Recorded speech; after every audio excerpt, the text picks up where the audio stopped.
Livro Até que Sejamos Um, capítulo 1. É o que a Trindade deseja. Façamos o ser humano à nossa imagem. Ele será semelhante a nós. O que lhe vem à mente quando lê essas palavras de Gênesis, capítulo 1, versículo 26? Já meditou sobre isso? Esse é um daqueles versículos que eu conhecia havia anos, mas nunca tinha chegado a analisar. Consequentemente, nunca havia pensado sobre a honra extraordinária que é ser criado à semelhança de Deus. Passei muitas horas concentrado em meu próprio pecado e em minhas fraquezas, mas nunca dediquei tempo para me maravilhar sobre ter sido feito como Deus. A maioria dos que ensinam a Bíblia concorda que o uso da primeira pessoa do plural em façamos, nossa e nós se deve ao fato de Deus estar falando como uma trindade. Gênesis capítulo 1, versículo 2 explica que o Espírito estava presente na criação. João capítulo 1, versículo do 1 ao 3 nos conta que Jesus teve um papel ativo na criação de todas as coisas. Em um momento sagrado, Deus diz: façamos o ser humano à nossa imagem. Eu o incentivo a passar literalmente horas meditando nessa única frase.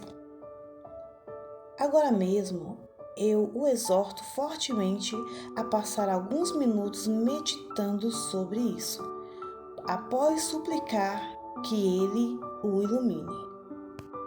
O resto do livro pode esperar.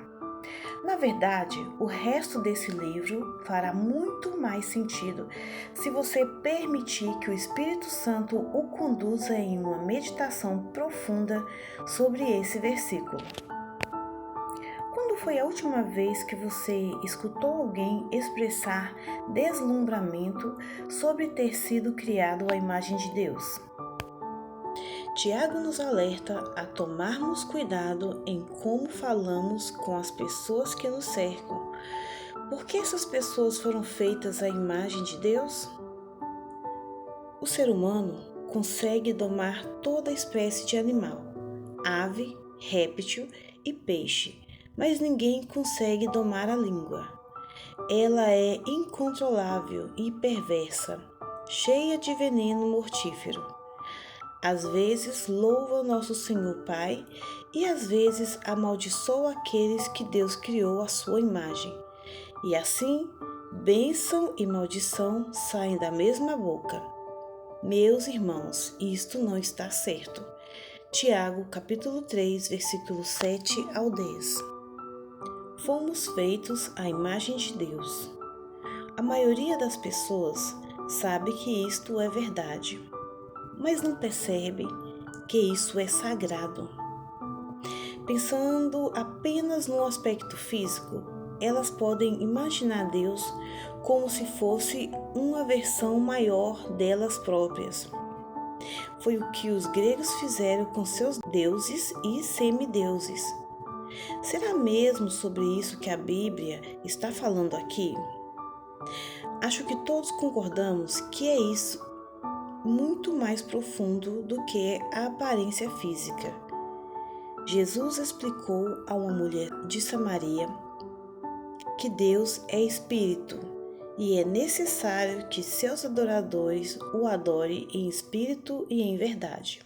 João capítulo 4, versículo 24. O que significa ser feito à imagem de um Deus que é espírito?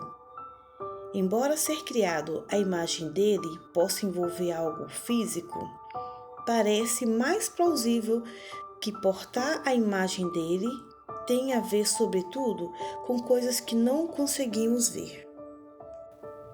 Criados à imagem da Trindade. Supondo que você crê na Trindade, já pensou nas implicações de ser criado à imagem de um Deus que existe como 3 pessoas? Temos um Deus que existe eternamente em relacionamento perfeito. O que significa isso para nós, como pessoas que foram feitas à imagem dele? Precisamos ter cuidado para não especular sobre algo tão sagrado. Mas Jesus nos dá bons insights em João capítulo 14, versículo 17. Ao que parece, fomos criados de tal forma que somos capazes de atingir unidade com Deus e uns com os outros. Jesus explica a Filipe que qualquer um que tenha visto, viu o Pai. João, capítulo 14, versículo 9. Essa é uma das alegações que mais gera confusões nessa história. É um conceito sem nenhum paralelo terreno, então parece contraditório. Para complicar ainda mais a questão, Jesus conta aos discípulos que enviará outro encorajador, que na verdade habitará neles. João, capítulo 14, versículo 16 ao 17. Todo esse discurso de Jesus desafia nossa mente e nos força a ver a nós mesmos como o mais do que apenas seres materiais. No versículo 23, Jesus nos conta que Ele e o Pai virão morar em nós. Em 15, verso 24, Jesus nos diz para permanecer nele e que Ele permanecerá em nós. Em João, capítulo 17, 20 ao 23, Jesus diz: Não te peço apenas por esses discípulos, mas também por todos que crerão em mim por meio das mensagens deles. Minha oração é que todos eles sejam um, como nós somos um, como tu estás em mim, Pai, e eu estou em ti. Que eles estejam em nós, para que o mundo creia que tu me enviaste. Eu dei a eles a glória que tu me destes, para que sejamos um como nós somos um. Eu estou neles e tu estás em mim. Que eles experimentem unidade perfeita, para que todo mundo saiba que tu me enviastes e que o amas tanto quanto me amas. De algum modo real, estou em Jesus e o Espírito está em mim, e o Pai e o Filho habitam em mim. Entendeu? Esta é uma declaração insana, que seria uma blasfêmia, se não viesse das próprias palavras de Deus. Além disso, a oração de Jesus é que todo aquele que crê se junte a essa mesma unidade perfeita de que Pai, Filho e Espírito Santo desfrutaram por toda a eternidade. Fomos criados à imagem dele, então podemos integrar essa unidade. Precisamos passar mais tempo meditando sobre mistérios como esse. É verdade que Deus habita em luz tão resplandecente que nenhum ser humano pode se aproximar dele e que ninguém jamais o viu, nem pode ver. 1 Timóteo capítulo 6, versículo 16. E, no entanto, podemos estar nele assim como ele está em nós. De algum modo, podemos ser preenchidos com toda a plenitude de vida e poder que vem de Deus. Efésios capítulo 3, versículo 19. E participar da natureza divina. 2 Pedro capítulo 1, versículo 4. Essas declarações não vêm de um desejo humano de nos tornarmos semelhante a Deus. São afirmações de Deus sobre nós. Fique sentado em silêncio e peça a Deus para lhe dar um vislumbre do que ele quis dizer nesses versículos. somos convidados a entrar em algo mais profundo do que o que os israelitas experimentaram. Êxodo, capítulo 19, versículo 16 ao 20. Eles ficaram ao pé do monte e viram Moisés ascender à presença de Deus. Moisés teve a honra de falar com Deus e ouvir Deus responder como um trovão. Por mais impressionante que seja essa cena, somos convidados a algo mais profundo. Não estamos apenas assistindo de fora e olhando para uma pessoa em adoração. Ele nos chama verdadeiramente a entrar nele, sempre ser preenchidos com ele e partilhar dele. Fomos criados de uma forma que torna isso possível. A crença na morte redentora de Cristo nos recria para tornar isso uma realidade. 2 Coríntios, capítulo 5, versículo 17. O desejo dele é ser perfeitamente um com você, mas não apenas com você. A oração de Cristo é para que a sua criação desfrute daquilo para qual foi criada. Uma perfeita unidade entre Pai, Filho, Espírito Santo e todos a quem Jesus salvou. O Pai que odeia a divisão. O Espírito que em nós habita tem ciúmes. Tiago, capítulo 4, verso 5. Esse é outro daqueles versículos que exigem oração e meditações profundas para serem compreendidos. É necessária uma fé gigantesca para crer que Deus tenha um desejo tão forte em relação a nós. Você acredita que o Espírito Santo Celestial tem ciúmes de você? Deus criou Adão e Eva para andarem com ele pelo jardim e nos criou não apenas para andar com ele, mas para entrar nele. Ele anseia com zelo por isso. Os pais podem saborear uma pequena amostra das emoções de Deus com seus próprios filhos. Geramos uma vida sabendo que o bebê um dia terá a liberdade para nos ignorar e viver independentemente, se ele ou ela assim escolher. Toda nossa esperança é que o seu filho queira permanecer ligado a nós. Parte de nós quer exigir isso, porque queremos isso tão intensamente, mas sabemos que isso não é amor. A dor que os pais sentem quando os filhos querem viver de modo independente deles é uma fração da que o Criador sente.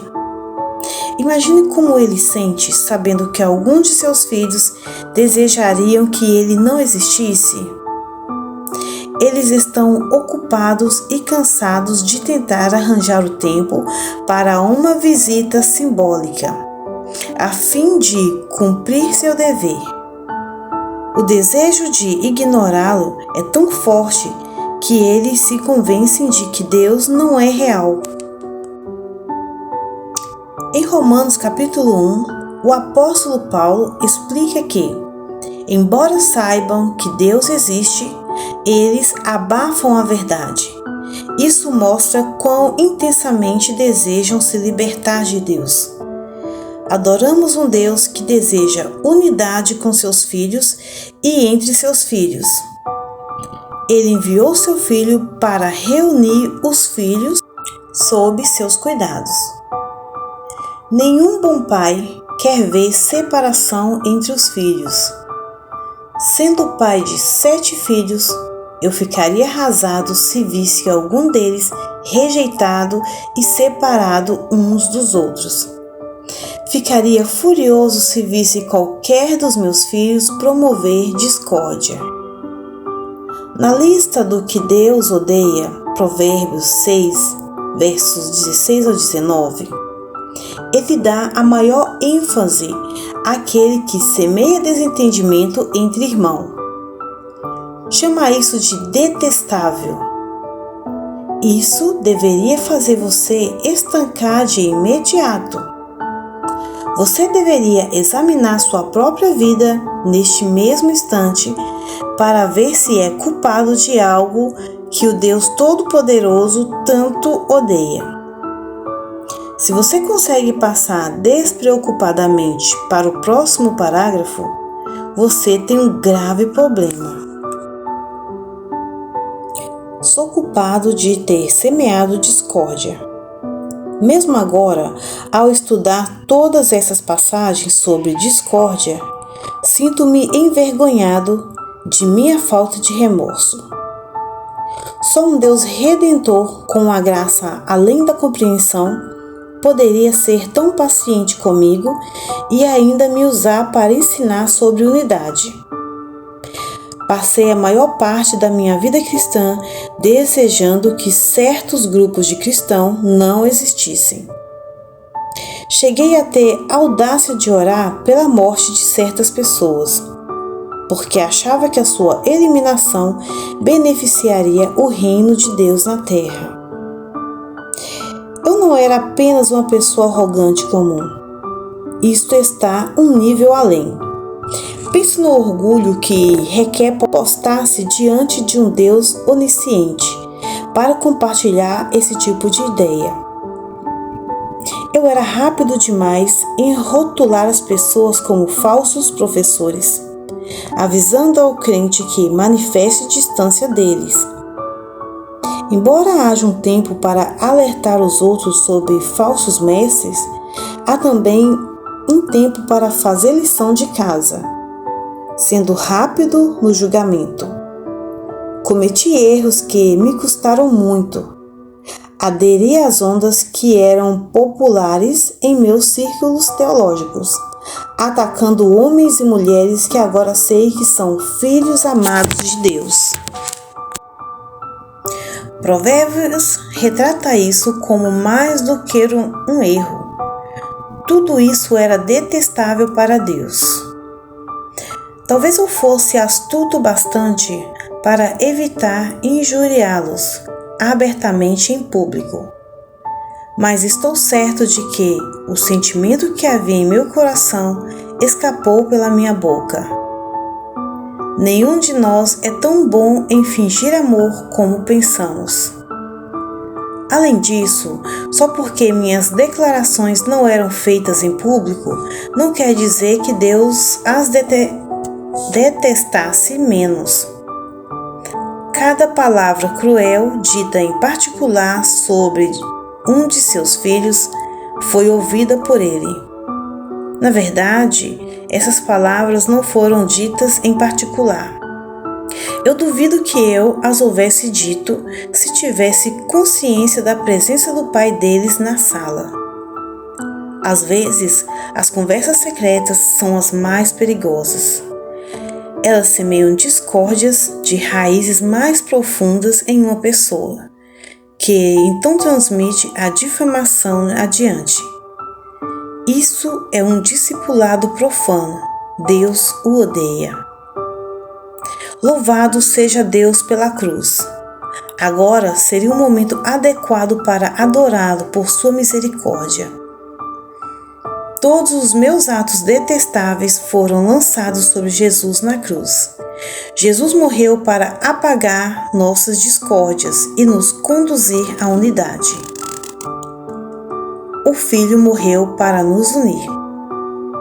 Como tantos de nós podem ignorar a importância da unidade quando era extremamente isso que estava em jogo na cruz?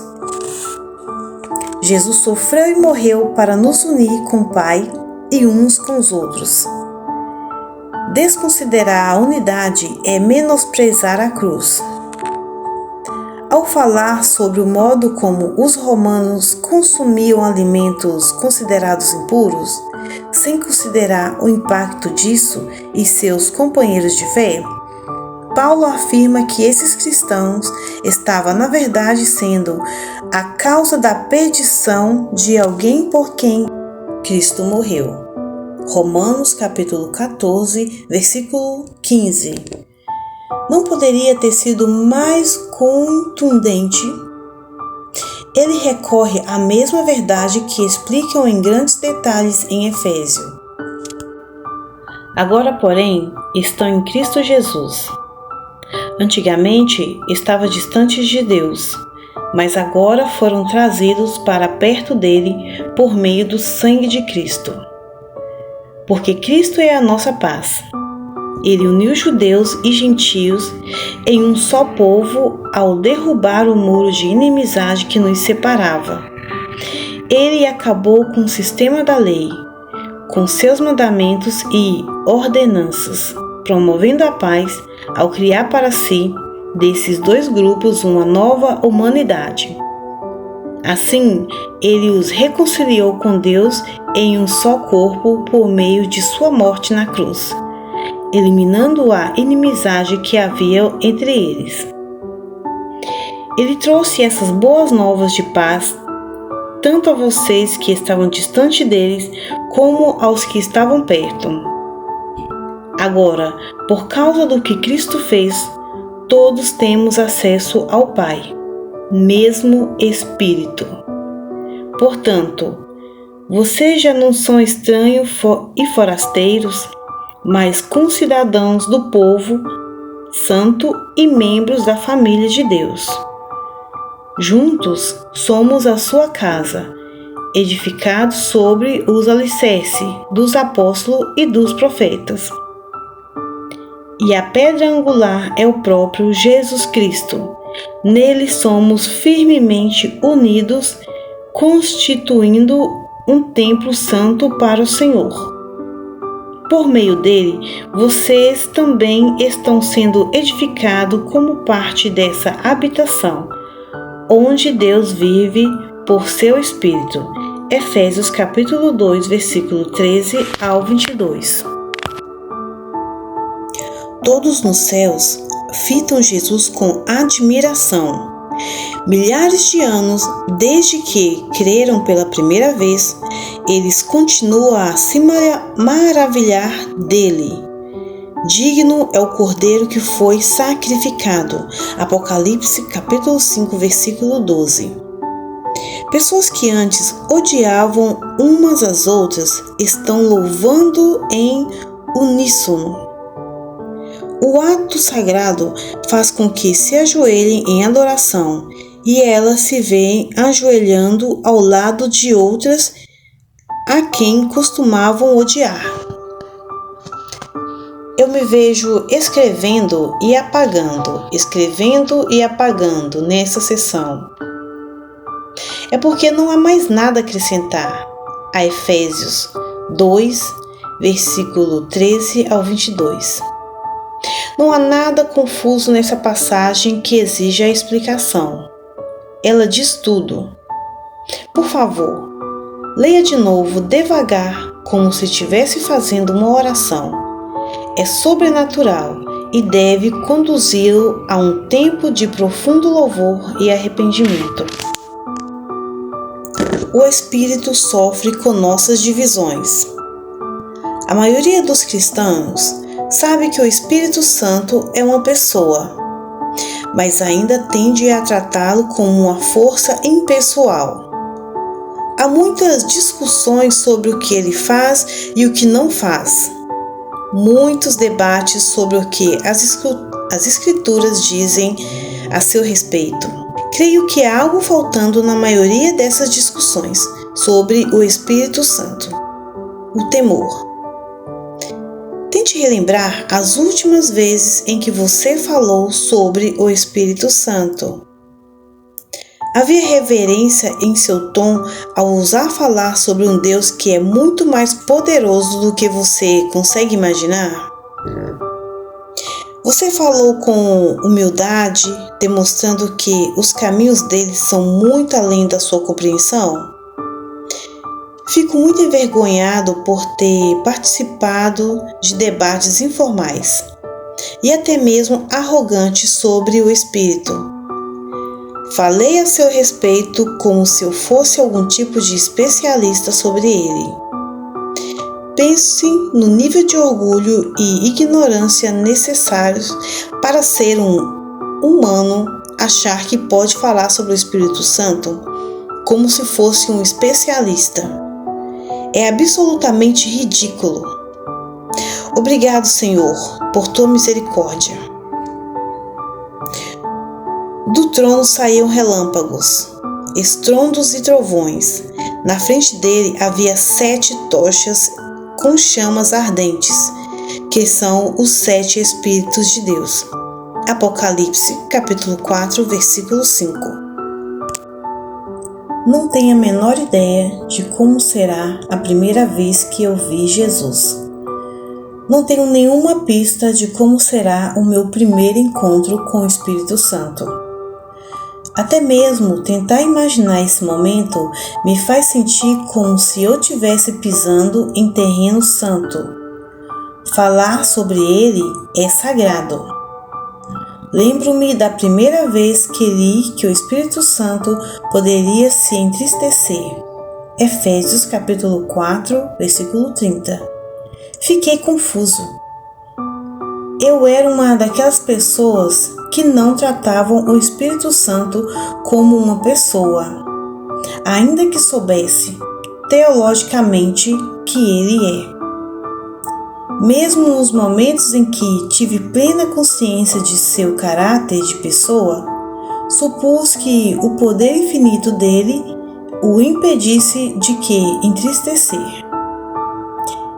Supus que o primeiro poder infinito dele o impedisse de se entristecer. As Escrituras refutam isso. Evitem linguajar sujo e insultante. Que todas as suas palavras sejam boas e úteis, a fim de dar ânimo àquele que as ouvirem. Não entristeça o Espírito Santo, o selo que ele colocou sobre vocês para o dia em que nos resgatará como sua propriedade. Livre-se de toda amargura, raiva, ira, das palavras ásperas e da calúnia, e de todo tipo de maldade. Efésios capítulo 4, versículo 29 ao 31. O Espírito Santo se entristece, e Paulo fala de sua tristeza no contexto de nossas palavras e ações desagregadoras. Você já pensou seriamente sobre a verdade de que suas palavras podem entristecer um Deus Santo? Isso deveria nos afetar profundamente. Se o Espírito se entristecer e o Espírito habita em mim, eu deveria sentir essa tristeza. Não é possível separar os dois e dizer: bem, o Espírito está triste, mas eu estou bem. Sou mais forte. Existe um grave problema se sido por nossas discórdias, e ainda assim nós nos sentimos bem com isso. Ajuda-me a sentir o que sentes. Apenas recentemente, o Senhor me deu sabedoria para orar. Ajuda-me a sentir o que sentes. Vi diversos exemplos nas Escrituras em que pessoas devotas sentiam o que Deus sentia e os não devotos não sentiam. Deus nunca foi um Deus que meramente desejasse que acreditássemos intelectualmente nas verdades e obedecêssemos ordens a contragosto. Ele quer o amor verdadeiro. O tipo de amor em que nos tornamos tão perfeitamente que sentimos o que Deus sente. Na verdade, essa é uma das razões pela qual o Espírito habita em nós. O fato de que ele habita em nós cria uma unidade inseparável. Quanto mais o seu Espírito se entrelaça ao dele, mais você sentirá o que ele sente. amará o que ele ama, se entristecerá com o que o entristece. Estranhamente, tanto Ezequiel, capítulo 9, versículo 4, quanto Apocalipse, capítulo 9, versículo 4, falam sobre Deus assinalar a testa de seu povo para protegê-lo dos juízos que cairiam sobre o resto da humanidade. Isso se assemelha ao que aconteceu no Egito, quando o anjo destruidor poupou as casas, cujas portas estavam marcadas com o sangue do Cordeiro. Precisamos prestar atenção a esses padrões nas ações de Deus. Note como Ezequiel descreve aqueles que foram assinalados. O Senhor disse-lhe: ande pelas ruas de Jerusalém e ponha um sinal na testa de todos que choram e gemem por causa dos pecados detestáveis cometidos em sua cidade. Em seguida, ouvi o Senhor dizer aos outros homens: sigam-no pela cidade e mantém todo cuja testa não estiver marcada. Não mostrem compaixão, nem tenham piedade. Mantém todos, idosos e jovens, meninas, mulheres e crianças pequenas, mas não toque naquele que tiverem o sinal. Comecem aqui mesmo, no templo. E eles começaram pelos 70 líderes na entrada do templo. Ezequiel capítulo 9, versículo 4 ao 6. Aqueles que escaparam da ira de Deus foram aqueles que choraram e gemeram por causa dos pecados detestáveis cometidos em sua cidade. O sinal estava reservado àquele cujo coração se harmonizavam com Deus, ao chorar e gemer por causa dos pecados que o cercavam. Ló é um personagem interessante no Antigo Testamento e Pedro também fala sobre sua alma se entristecer. Deus resgatou Ló, tirando-o de Sodoma, por ser ele um homem justo, afligido com a vergonha e imoralidade dos perversos ao seu redor. Sim, Ló era um homem justo, cuja alma justa era atormentada pela maldade que via e ouvia todos os dias. 2 Pedro, capítulo 2, versículos 7 ao 8. Era um homem afligido com o pecado do mundo que o cercava. Sua alma justa estava atormentada. Vivemos em um tempo muito iníquo. Não podemos permitir que a nossa alma se torne indiferente ou insensível diante do mal que nos cerca. Embora seja mais fácil ignorar o que acontece no mundo, Deus ficou satisfeito com Ló porque este permitiu que sua alma ficasse atormentada. Ele sentiu o que Deus sentiu. Acompanhe-me neste raciocínio um pouco mais. Deus ordenou a Ezequiel que gemesse, com amargura no coração quebrantado, pelo que estava acontecendo com o povo de Deus. Ezequiel 21, 6.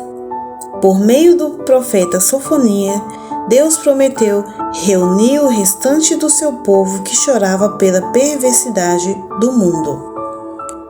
Sofonias capítulo 3, versículo 18. Em Apocalipse, ele louvou a igreja em Éfeso, porque você odeia as obras dos Nicolaítas, como eu também odeio.